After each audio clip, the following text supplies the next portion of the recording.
Umejiuliza we, hakuna haja kunyamaza kimya na wajiumiza mwenyewe. Usinyamaze, ongea. Good morning, good afternoon, and good evening to our fellow viewers. Thank you so much for joining us for this conversation. It's been long overdue, bana. Yes, I think the conversation we really would have loved to have for such a long time. So Nikitu, I'm really excited about it. I don't know whether I'm excited about it as well. We are very excited. Yes. That's awesome. I'll just begin by saying, Karibuni sana. My name is James Mungai. I am part of the programs team at Gender Violence Recovery Center, I'm a GVRC. And this program is focused on menstrual health. Na obviously, as you can see, tuko na wanaume. And I know conversations around menstrual health is not something that wanaume wanakuanga nayo. So we felt that it is very important for us to engage in a conversation. Tujue. We know that ladies don't live in isolation. Hawaishi peke yao. So obviously when they are in that season or in that session, they need a couple of things, and we are there, we are present with them.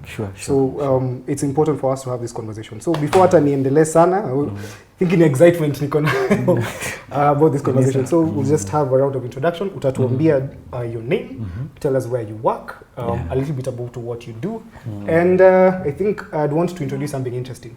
When was the first time you remember hearing menstrual health? Or menstrual hygiene, or menses, anything around that concept? I think to answer now, my colleague over here. Yeah, thank you so much, James, actually, for giving me this opportunity first to introduce myself.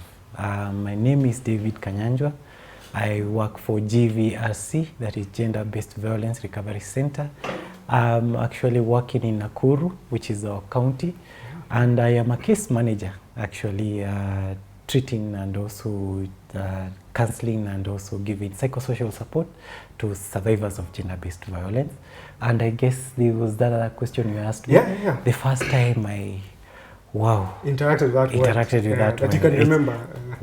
It goes way back, maybe in the 80s. Yeah, that's where I was hearing my sister asking for pads when they were going to high school. Actually, I think that's the first time I realized. And then I could see it has always been always. Maybe that's also something else. It has always been always. So I could see that. Yes. So probably that's when. I also do community work also. We are doing outreaches through GVRC and the CFLI. Yeah, that's incredible. That's awesome. Thank you so much, David, for joining us. I know we've interacted a lot. I was in Nakuru before I began my employment at the position that I'm in. So I'm really happy, really excited to have you as part of this. Excited. Yeah, 80s. Hata stambulia hiyo. My name is Cosmas Mutua, Director Hope in Life based in Nakuru. And I'm also in the Secretariat of International Coalition for Health Advocacy, and also Secretary to Nakuru Reproductive Health Network. So in my years, I really interact so much with the matters of menstrual health, because part of our program is, our first thematic area is health, and menstrual hygiene comes handy when we talk about issues of health. And also we know that health is a major, is enshrined also in our constitution. So that's an area. And the first time I came into terms or issues of the menstrual health, I remember it was the year 1993 when I was in primary. I remember there was a girl who soiled her dress. And really I saw the way the boys were really laughing at her. She was so much stigmatized and the rest. And also I remember when I was in my first year in college, there's a lady who came to me that, I'm menstruating and I do not have sanitary pads, I do not have money. And I remember giving her 50 shillings to buy the menstrual product, that's the sanitary pads. So I've been really passionate about issues of menstrual health. In my family, we are born 2 boys, but that does not mean I don't also support girls. I support girls a lot because I see many of them going through a lot during menses. And anytime I see a girl menstruating, I also give, even financially, I offer myself even my resources to ensure that she can menstruate with dignity. Thank you. Yeah, that's incredible. Okay, That's it's a quite lot of work. incredible. Yeah, it's doing Yeah. incredible work, and we need more people like you. Yeah. I think we'll discuss that a little bit later. Mm-hmm. I remember the first time we interacted with the word or with the space of menstrual health, and it was. I am about to admit to incriminate myself, but the first time Don't was during the KCPE period. I won't say which year. Mumeflex na mamiaka huku. Don't worry. So it was during the KCPE period when I was in primary school. So I remember one of the briefings, I think it was day 2, after we are done Silikonisha midday, and then we tunabaki, and then we have a briefing of what will happen the next day. So during all of those briefings, I saw commotion. Nilikuwa nimekaa mbele, so I had some commotion hapo nyuma. And I saw some boys pointing at a particular lady who was in the helm of kutaka kulia. And then because of the pressure and everything else, akatoka nje. So we later found out, I later found out that she had soiled herself. And it was later, I think this is around 2-3 days later, that we were told that it's the space of, that she had her first menses. My reaction was very immature. Wacha nianze kujitetea mapema. I joined in mocking and really ridiculing that, because I remember the only conversation I had around menstrual health was very educational, biological, ni class. So it wasn't personal, it wasn't something that was real. Adolescence and changes that happened in our body was very foreign for me. And we had a lot of ideas. When I was a boy, I thought that menses meant that now wewe umekuwa mama mkubwa. Now that you are now older than I am, na unafaa kupewa heshima yako. Na when someone is in the space here, experiencing their menses, hafai kukaribiwa na mwanaume.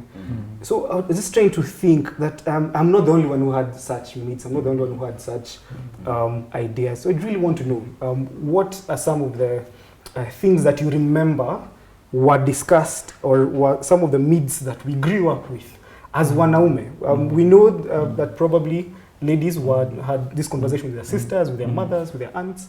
I think we'll start with the Cosmos. What are some of these myths? There are several myths and misconceptions that are still even alive today. Like, for example, when a girl is menstruating, she's dirty, she's unhygienic. And I remember one day I had a discussion with one lady who was telling me that during her menses, in their church, they are not supposed to attend service. Until now, she's done with that process. So, but the beauty of it is that I was able to demystify such myths, that this is a natural process that comes every month or so, and that should be undertaken with a lot of dignity and a lot of care. So we have those myths and misconceptions that a girl should not interact even with others. We see some of them not even interacting with their peers during this period because they are perceived to be not fitting at that time. So I think those are some of the myths that we should demystify, so that we don't have that psychological effect of our girls when they are menstruating. They feel like they are not part of the society. They are social misfits at that time. So those are some of the things we are trying to demystify, and even educate our fellow men and boys that this is a natural process, and we need as men to support our girls, our women. We need to support them because many times, like I said, I'm born in a family of 2 boys, and maybe someone might not have known the interaction with the girls and the rest. So I normally tell them that assuming your sister is being isolated, stigmatized, assuming is your auntie, assuming is your relative, how would you feel? Because many a time we think it's about others, but remember that even your closest family members whom you love undergo through the same process. So many women and girls go through the same process, and we need to treat them like assuming it was your own. What you do, assuming it was my daughter, would I feel good when she's been isolated or stigmatized during this time. Thank you. That is good. I think the thing that you brought up is just the idea of Yeah. personalizing it. It's not something that near wale watu wako Yeah, nako. true, You true. have you have sisters, Yeah. you have friends, you have neighbors, you have aunts, you have mothers who Yeah, are true. in that space. So I think that's an important thing. David, could you like want to add any other myth that you feel that during your time in the 80s? Yeah, thank you, James. Okay, just mention it about it. But let me tell you something. Yeah. It's true. The mates were there. Actually, the traditions. Those times when you were getting to get to be circumcised. Yeah. Actually, I remember we used to be called as guys, and then we're now being given maybe lectures how you will be behaving amongst women, how women are, how they are supposed to be subdued, I mean subjected, and being belittled, kwa sababu one because they have menses, kitu kama hiyo. Also in churches, definitely there are some who are not even allowed to to preach or do something in church because they are it's called the culture then used to believe that they are rather unfit and that it's dirty, on about it. But funny enough, the dirty part of it, and you end up maybe growing up now, and the person who's menstruating is my wife. So I'm like wondering, it's quite an interesting. So we used to cast them. Can you cast your wife anyway? No. So exactly those are the misconceptions which used to be there, and I believe it's a high time we now put them aside and now come to the seat and discuss about them. Hizo ni vitu za kitambo. Kitambo, mentalities that were taught to us. Yes. Kuanzia utotoni. Were taken down from people from the past, being disseminated to this younger generations. Exactly. And it's very interesting. Just thinking about how these traditions and these ideas were brought down from generations far back. Our grandparents, the grandparents of our grandparents, all that time. And I think I will be very humble in the sense that I will not blame them because they did not know better. They were taught. That's what they were taught. So the question is, in the generation that we're in the information age, we still have people who hold these myths and misconceptions. Even actually, let me even give the opportunity to our listeners and our viewers. If you feel that there is a myth and a misconception that hasn't been mentioned, please feel free to just comment down below. It's something that we want to engage people in, so that we see what are these attitudes and thoughts that they have. So the question is, we've had a lot of that teaching down on this. Traditions and these things that men should have or men should behave around women. So I'd be very interested to know when do you think is the right age to start having these conversations on menses when it comes to specifically our boys? Because I remember, there's no time in my life that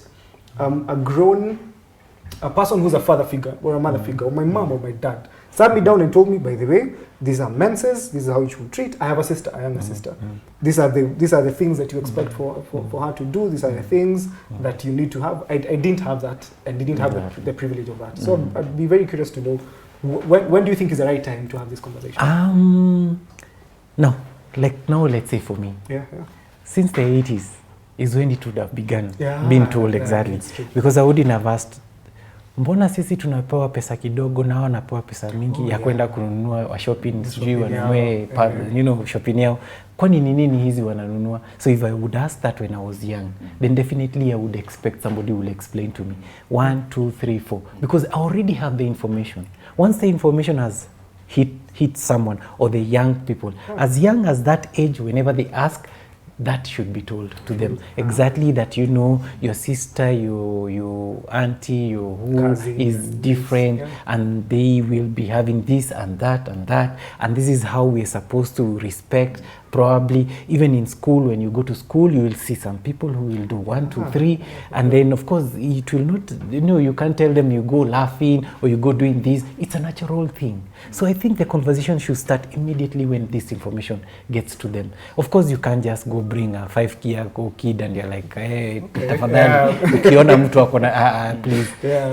when the information rights reach to them, they need that information. It should be given to them, and it should be given them the correct way, not on myths and misconception. Oh, sijui hiyo ni uchafu. Oh, sijui wamelaaniwa. Sijui ni uchafu. No. Just the way it is and the true thing about it.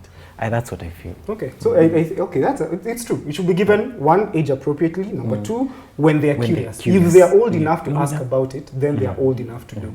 And so the question is, so mimi kama mzazi, nimelelewa without having this conversation. I have my daughter, I have my son. I have not had anyone to tell me that this is age appropriate information, that this is what you should say at this time, this is what you should expose your son or your daughter on. So as a parent, mimi naweza taka kujua how should I educate myself so that I'm able to teach my son how to respect women, to teach my son how to act appropriately, and to teach my son how to source information from me. Neza, how will you, as Cosmos, tell me how to do that? How should I do it?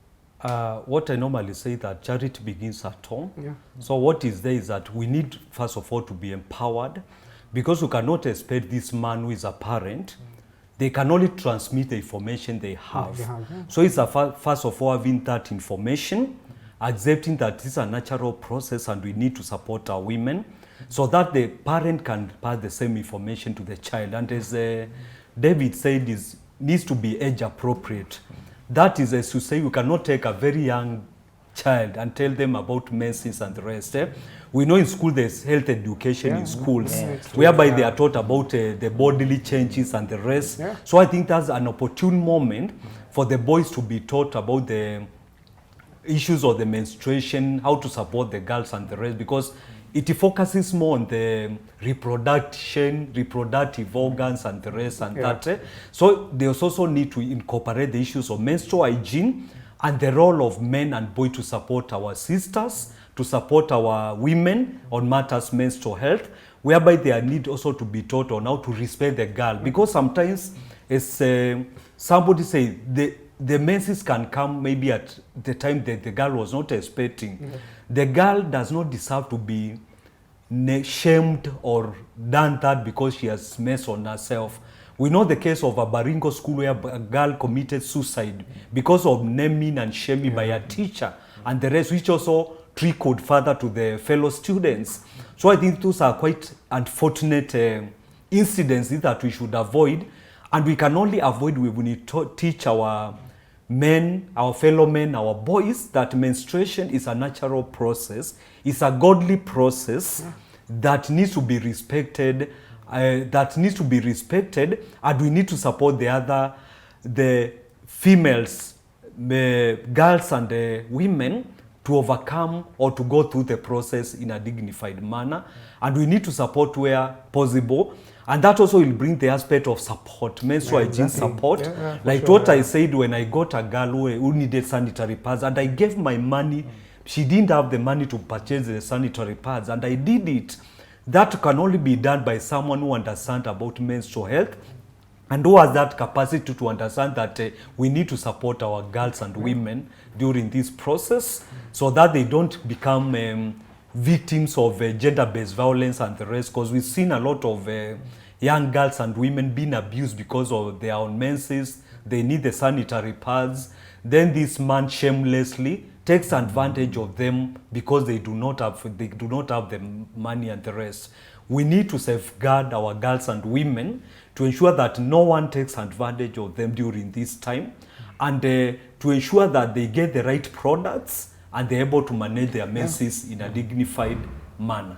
Yes, that is very incredible, and you put across quite a number of points, including the fact that one, there's a responsibility even outside of the home for teachers to not only teach girls on what to do during that time, but to educate even boys on how to treat, how to act around such.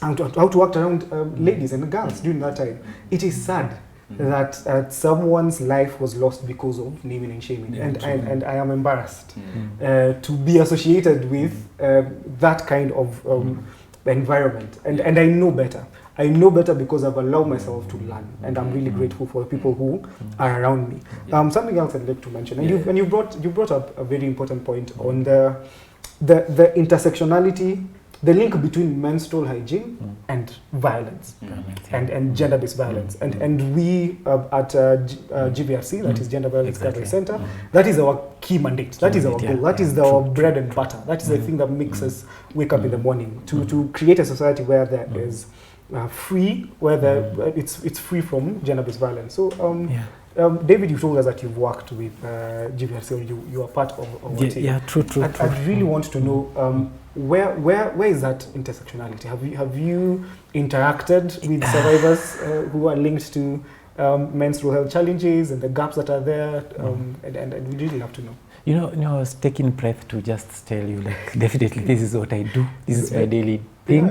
I work with GVRC. And let me just say this, and to bring it to speed, when we had teenage pregnancy in this country, there's a time it became rampant completely. And trust me, you would now look at the linking to what has been happening. You see, the moment somebody maybe lacks, they have their menses and they don't have finances to buy the pads, definitely they will reach out to someone else who has it. And who is this someone who has it? They have a boyfriend here, they have some, because the parents are not there, they cannot be able to provide. They will go for them. And definitely, what do you expect? Of course, Mr. Mutua here offered to give 50 shillings, isn't it? Exactly, But Mutua, you didn't go ahead and just ask for something else in return. Definitely, that's what has been happening. For the many teenage mothers, as far as I know, and the ones we've been trying to also give psychosocial support, we've been having actually groups for them, counseling them, and most of them, if you would go through their psychological, as in what happened, exactly they involved themselves in relationships where they definitely were getting comfortable to be given money to do this and you know that, and in return what you do, you have yourself giving yourself on sexual intercourse or something like that. And that's what now gave growth to these teenage mothers that you see, and the rampant thing that is there. And exactly the small young girls up to age of 13, 14, 15, that's a child. It's a baby. Ideally, carrying another baby. For what sake? Look, if they were given maybe education and they were given the money to do that, then definitely we wouldn't have been having this kind of conversations today. If the discussions were there, you shouldn't go. If we had organizations who are able to, come together, fund, raise the government to give such kind of support to them in terms of finances, because it's not only about knowing about menstrual hygiene. Okay, fine, menstrual hygiene and of course the cleanliness about it and everything else, it will be talked to an individual. But then the question is the government doing so much to do to help out? The systems. The systems. The policies that are there, then definitely those are things which you need to talk about them. But definitely there are many effects on GBV out of that. Just the gaps that are there. Yes. Kindly allow me to interject a bit. In my organization, we work with so many teenage mothers. It's our primary target in our program. And when we interact with most of them, most of them share with us the stories of when they had the menstrual, and they're going through the menstrual processes, the way they were taken advantage of, because they come from those informal settlements or low income. In Nakuru, we don't have slums. We have the low income or informal settlements. So we find that most of the girls were taken advantage at that time. They share with us very sad stories of what they have gone through. And as a country, we are grappling with the issues of triple threats. Teenage pregnancies, sexual gender-based violence, and new HIV infections, which are, and most of them emanate even from such issues like menstrual health, because someone might get pregnant and at the same time also get pregnant at the same time, get HIV at the same time. So it's quite sad if we don't invest into this, and this is a great need. And it's the high time that we realize that matters of menstrual health is a human right. It's a human right issue, because when you look at our constitution, Article 43 talks about right to health for every person, including reproductive health. And matters of menstrual health is a reproductive health issue. And also it's quite unfortunate because we have the menstrual hygiene policy 2019 to 2030 that was talking about the right of every vulnerable woman and girl to get the sanitary pads and menstrual hygiene products at no cost. But you know, someone said is that in Kenya we are very good in making policies, that is true. but they're implemented in a country starting with the R, which I won't mention for today. So we have the consultants just go there and put Control F, and they put that, and those are implemented. So it's the time we also push for the implementation of our policies. We don't need a lot of paperwork. We just need real implementation. And also in terms of even resource allocation.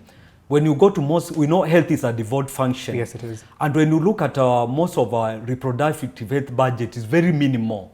When you look at the counties, across counties, and much of the resources go to human resource, but very little goes to vaccines, medications, and also products. So I think that's an advocacy agenda we need to push and also hold our government accountable, as we also hold other actors accountable like our parents, because I normally go to schools during Parents' Day. Part of my work also chair Child Rights Network in Nakuru, which is multi-sectoral. And one of the issues when I go to institutions and schools, I normally urge parents that if you are budgeting maybe for shopping for your child, a girl child, also factor in the matters of menstrual health, because it also should be part of a basic need that needs to be addressed, so that this girl doesn't have to go through a lot of stress and mental health issues and social issues during menstruation. Thank you. That's a very important point, just to look at the fact that you've already brought in what do we do. Now that we've known that, we've known one, that it is a gap, we know that there is a challenge in that area, that there's systemic challenges in matters handling menstrual hygiene and menstrual health management. The thing is, you've mentioned something that I'd really resonate with, the fact that it is very clear that menstrual health management isn't a priority in the country, and it's a very major gap. But tuko hapa tumekaa chini. We are brothers. We are employees. We are citizens, Kenyan citizens. There's only so much we can do. The thing is, it's very clear, and I think that the government knows that they're not prioritizing. There's so many people who have mentioned it. But nezataka kujua, man, together with my audience, I think we'll start with you, Cosmos. So what do we do? What can I, as James, as a brother to my sister Grace, as a neighbor to Hannah, as a cousin to a lady, what can I do to ensure that they feel safe enough and they feel comfortable enough during that period for them to live a fulfilling life? Because I think that is what we want to gain out of this. What can myself and the people watching us do? First of all, I think many a times on matters reproductive health, we normally galavant a lot. It's a high time we be more deliberate and specific, because we know menstrual hygiene and menstrual health is becoming a hot potato. It's something that we need to address. Individually, when you find a girl or a woman who is in need of menstrual health product, kindly support without any expectations. So my clarion call is that to all men, don't support a lady with a name of getting some maybe sexual favors or anything else. That is quite unfortunate, and that is gender-based violence, because when you support someone who is vulnerable with the aim of taking advantage of their situation, that is gender-based violence. So I think it starts with an individual support, help, without expecting anything in return. That is number one.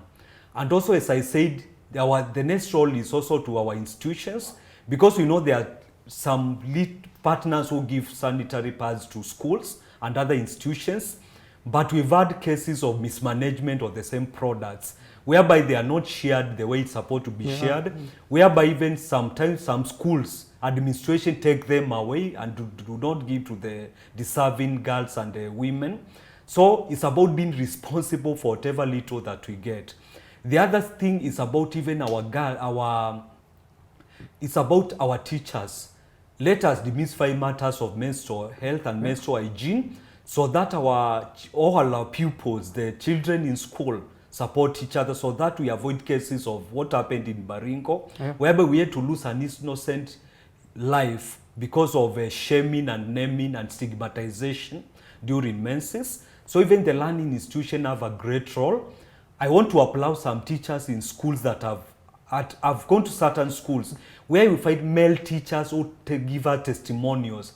Girls come to me when they need the products, they don't have money, and I've seen teachers who are buying from their pocket and without abusing the girls in return. So I think that is something very important. And also I think the other thing is also to our county and the national government, prioritization of matters menstrual health. For example, you find that we have the budget cycle every year. We have the budget cycle that happens every year, whereby members of the public are given an opportunity to go and share the county priorities. Can we, members of the public, prioritize matters of menstrual health when we are doing our memorandums? Because government budgets based on the priorities that come from communities. Let us not say that it's a women issue, it's our issue. Because if my child is going through maybe some challenges, it affects me also as a parent. So I think it's the high time even we prioritize matters of menstrual health during the budget cycle and during the public participation forums.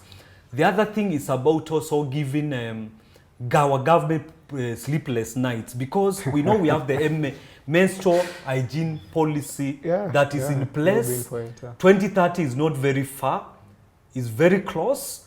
And I tell you, we even have matters of UHC 2030. We are only few years, like 6 years to UHC 2030. We need to sit down and take stock. Where are we in terms of matters of health? Because it also talked about the issues of you cannot achieve UHC without menstrual hygiene. Because UHC normally talks about leaving no one behind.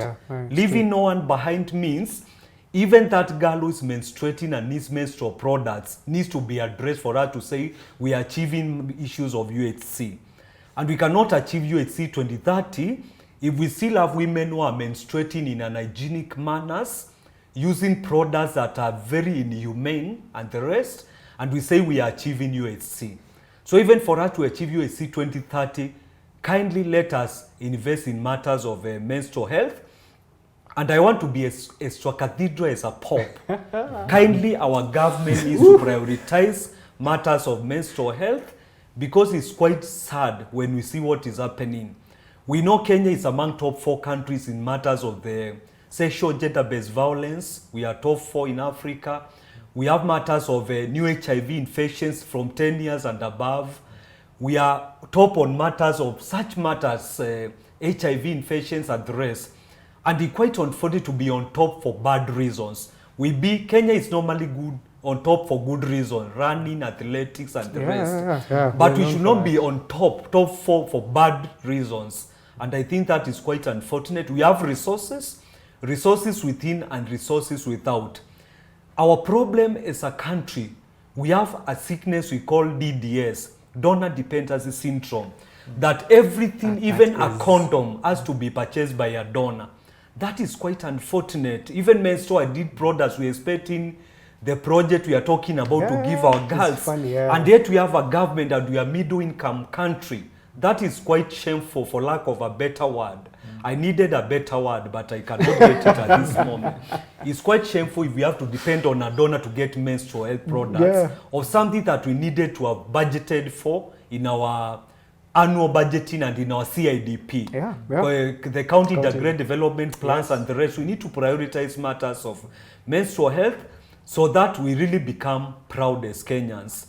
And we are talking about better menstruating, not just menstruating. We need our girls and women to get the dignity they deserve. Thank you. That is, woof. So you feel there's a wealth of knowledge that has just come from you. Thank you so much, Cosmos. That is incredible.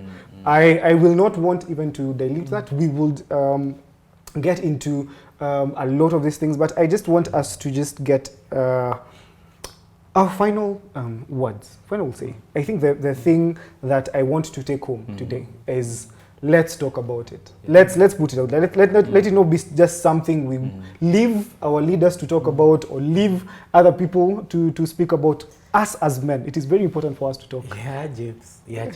Actually, you were asking me if I was bubbling up with I was feeling his energy and I was like, Yes. please, can you give me some time? I will say something about it. Please go ahead. So the thing is, there's something we call in psychology here and now. Yes. So here and now, this is where we are. Yes. This is where we start a conversation. Yeah. This is where we are starting actually to talk to all viewers and every Yeah. Tom, Dick, and Harry. the other people. Yeah, exactly. It's the time we start now. Number one, we need to now continue psycho-educating. Like, psycho-educate men Yes. to understand like menstrual hygiene, which is very important. Yes. Which definitely we are inside it. Mr. Mutua said here, gave a 50.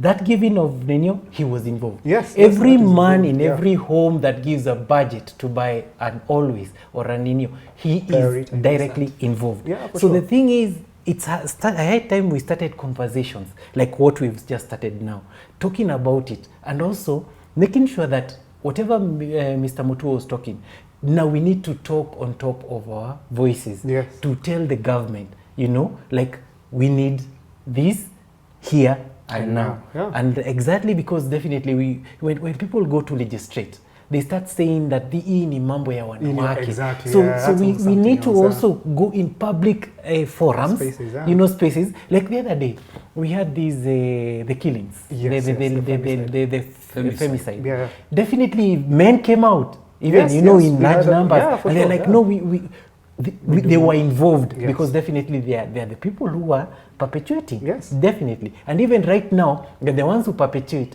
by giving pads so that you can get something in return. Yes, yes. So we Also need to part of talk to them. yeah. We need to go to, those border riders, those who, our brothers and sisters, those who get in relationships. We tell them, you don't have to do this. Because definitely, this can also be done to your either Yes. sister, to your aunt, That's true. to your auntie, to anyone else. But then I think it's a high time we speak out and speak it loud. Yes. Then that's what It's high time that we speak out and speak out speak and loud. speak loud. I think my I just want to add that it is your role as a man to educate yourself and to create an environment where every woman around you is safe to have this conversation around mental health management. Yeah, It is your role. You have a responsibility. You don't have to wait. This conversation we're having right now is just facilitating. It is just putting it out there, creating a space so that we can be able to continue this conversation. There is so much we could talk about. There is so much that we can delve into and we'd want to really focus on. But I think probably as we are concluding, yes, because Cosmos Najua, I will give you opportunity to do that. As we I was boiling now, I'm almost sublime. transitioning You from know, when I just sublime, I'll disappear. Yes. So I will give you opportunity to Yeah. talk, and then you can share with our audience what are the spaces that they can be able to interact with. One, very credible information on menstrual health management, because it's true. How are you? And it's okay. It's okay not to know. That's the first step, admitting that you don't know. So moving to the next step of, do you know, is it probably your social media platforms? Is it somewhere where they can get contact with information that is credible on that? And then I'll give it to David after you've said your parting shot, before you sublime. Yes, thank you very much. Let me give it a PowerPoint thought. Number one, I think as a country, as I said, we depend on so much on donors. And I remember our former president talked about Kenya losing 2 billion almost shillings per day on corruption. So we have colossal amount of resources in our country. We do not have any deficiency of resources. And I know menstrual health is not too expensive. It's something we can invest on. Yeah. And also the other thing, I have a problem with us as a country and also individuals. We are more preventive. We are more responsive than preventive. Yeah. We should invest more in preventive and promotive health. And that is also the spirit of primary health care.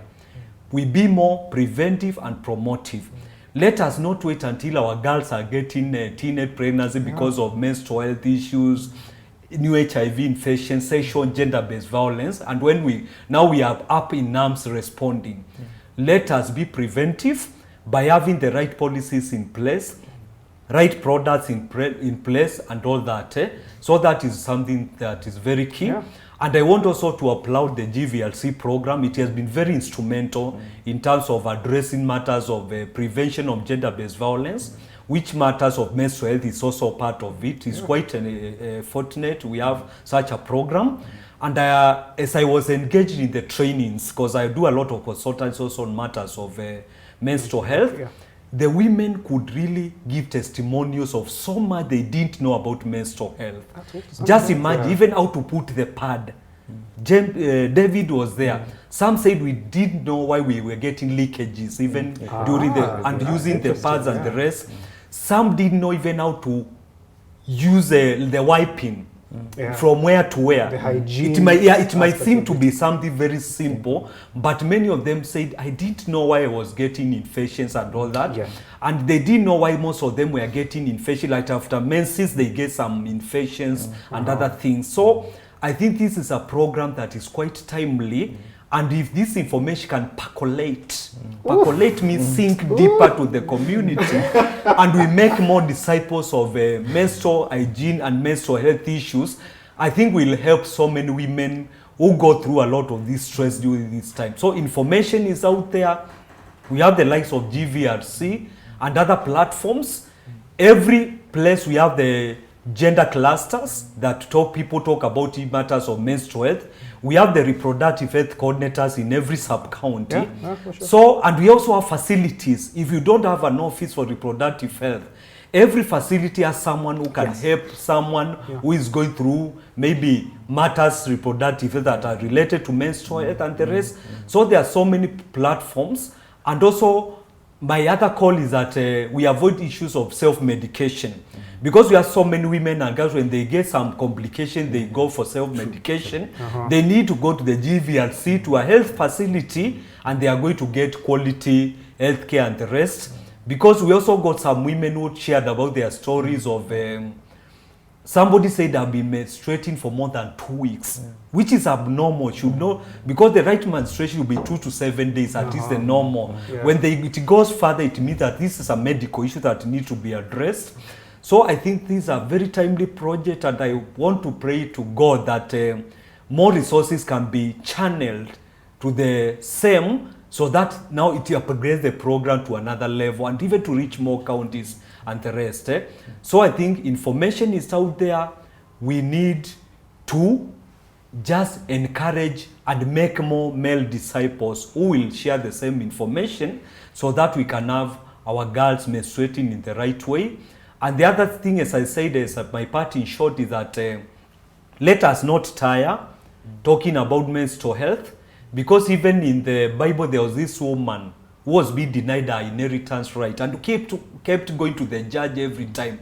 And one day the judge was pissed off and gave her the right.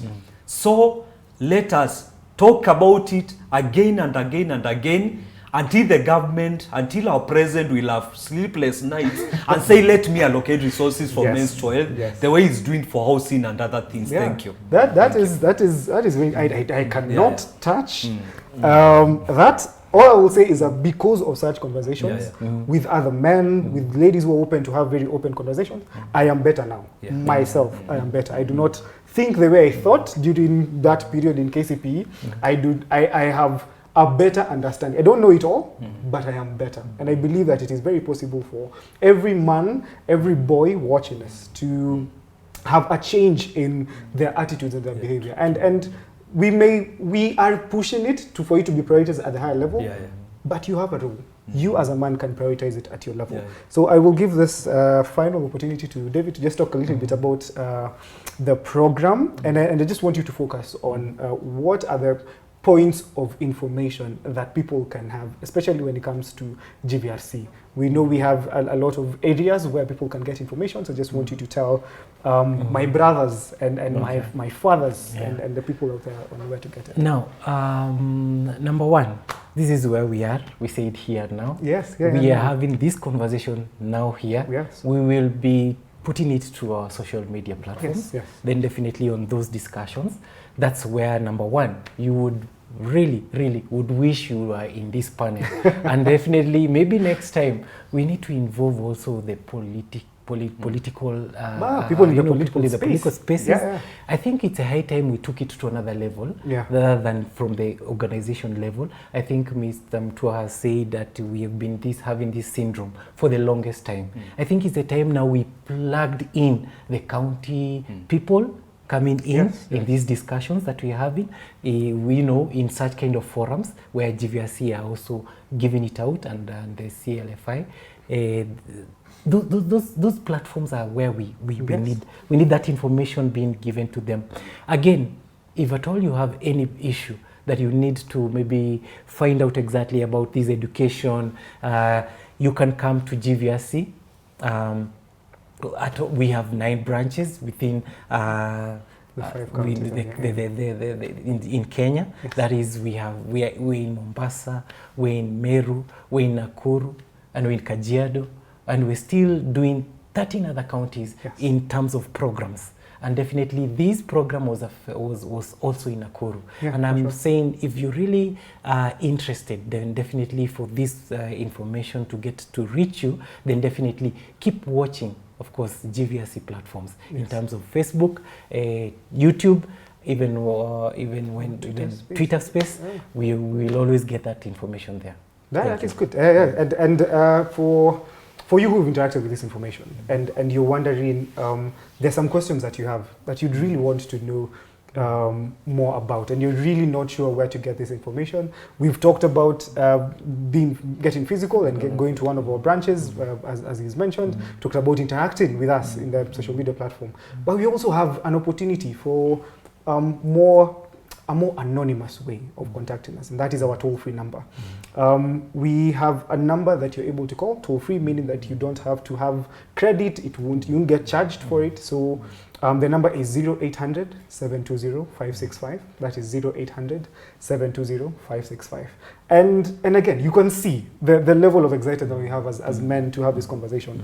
We are aware, again, that we don't know it all, but we're very willing to learn and to teach whatever we know. Actually, we don't mean. Yeah, we do. There's a level of experience that we will never have, and that is okay. That is okay for us. So I think what I will do is, as we are concluding, I will invite our audience to just share what else would you like to hear from us as an audience, or even as a panel, and even as an organization in the program, especially in matters menstrual health management. A special thank you to Canadian Fund for Local Initiative, that is CFLI, and obviously the organization that we work with, that is Gender Violence Recovery Center. This is a beautiful program that we're having, and we're really hoping we'll get to engage zaidi. Asanteni sana. Kwaherini. Form ni aje, umejiuliza we, hakuna haja kunyamaza kimya na wajumi